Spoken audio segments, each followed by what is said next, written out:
Hello everyone, wherever you are in this world, in this video I will show you how to fix Careem problem or this problem on your app Careem. So just pay attention in this video till the end.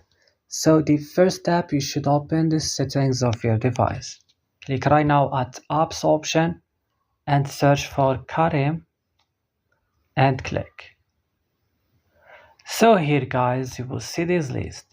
Come to storage option.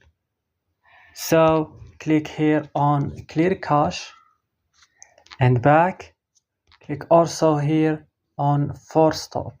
Click at battery, make it on optimized mode and go to set as a default, turn on supported links.